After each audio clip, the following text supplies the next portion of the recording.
Talakayin sa susunod na linggo ang mga kontrobersyal na pangalang iniuugnay sa munoy maanumalyang paggamit ni Vice President Sara Duterte sa kanyang confidential at intelligence funds.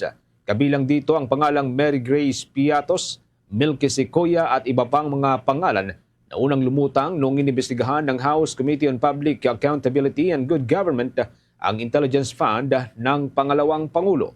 Ayon kay House Prosecutor Terry Ridon, lahat ng mga pangalan na umunoy nagsilbing recipient o yaong mga nakatanggap ng Intel Fund ay posibleng lulutang muli sa pagtalakay sa naturang pondo na nakapaloob sa Article 1 ng Articles of Impeachment.